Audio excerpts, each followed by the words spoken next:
America और चीन की लड़ाई अब सिर्फ ट्रेड वॉर या टेक्नोलॉजी तक सीमित नहीं रह गई है। अब ये लड़ाई दुनिया के हर उस इलाके तक पहुंच चुकी है जहां से सुपर पावर देशों को रणनीतिक फायदा मिल सकता है। और इसी खेल में अचानक एक बार फिर दुनिया की नजरें क्यूबा पर टिक गई हैं। वही क्यूबा जो कभी सोवियत संघ और अमेरिका के बीच शीत युद्ध का सबसे बड़ा अखाड़ा बना था। वही क्यूबा अब चीन, रूस और ईरान के लिए अमेरिका के खिलाफ एक फ्रंट लाइन पोस्ट बन चुका है। लेकिन अब डोनाल्ड ट्रंप इसे हर हाल में अपने प्रभाव में लाना चाहते हैं। दिलचस्प बात यह है कि जब ट्रंप चीन में शी जिनपिंग से दोस्ती और स्थिर रिश्तों की बात कर रहे थे, उसी समय पर्दे के पीछे CIA चीन की पूरी फील्डिंग बिगाड़ने में जुटी थी। ट्रंप के बीजिंग दौरे के दौरान ही CIA director John Ratcliffe Cuba पहुंचे और वहां के टॉप इंटेलिजेंस अधिकारियों से गुप्त लेकर के बेहद अहम बातचीत की। संदेश बहुत साफ था, अगर क्यूबा अमेरिका के साथ आ जाए तो उसे आर्थिक मदद और सुरक्षा सहयोग मिलेगा, लेकिन इसके बदले उसे चीन, रूस और ईरान से दूरी बनानी होगी। असल में अमेरिका को सबसे बड़ा डर क्यूबा में चीन की बढ़ती मौजूदगी से है। फ्लोरिडा से सिर्फ 150 किलोमीटर दूर बैठा क्यूबा चीन के लिए अमेरिका की जासूसी करने का सबसे रणनीतिक ठिकाना माना जा रहा है। हवाना के पास मौजूद बेजुकल बेस पे चीन कथित तौर पर ऐसे हाईटेक एंटीना सिस्टम लगा रहा है जो अमेरिकी सैन्य ठिकानों, सैटेलाइट नेटवर्क, स्पेस लॉन्च और यहां तक कि सबमरीन गतिविधियों पर भी नजर रख सकते हैं। दूसरी तरफ क्यूबा इस वक्त गंभीर आर्थिक और ऊर्जा संकट से गुजर रहा है।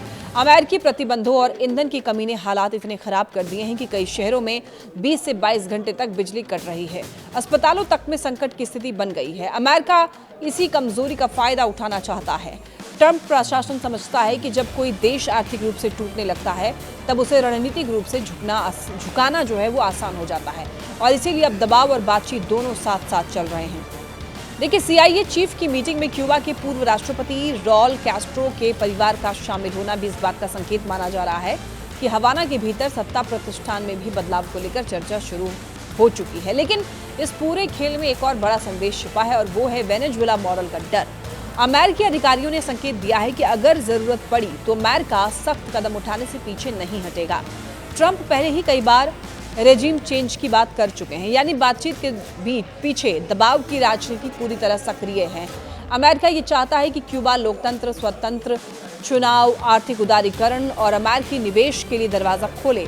लेकिन सबसे अहम मांग ये है कि चीन और रूस के कथित खुफिया और सैन्य नेटवर्क बंद किए जाएं, क्योंकि जब तक क्यूबा अमेरिका के प्रभाव में नहीं आता तब तक चीन को अमेरिका के दरवाजे के बाहर बैठकर निगरानी का मौका मिलता रहेगा। और यही कारण है कि ट्रंप प्रशासन इस बार सिर्फ कूटनीति नहीं बल्कि मनोवैज्ञानिक दबाव, आर्थिक संकट और रणनीतिक डर तीनों का इस्तेमाल कर रहा है।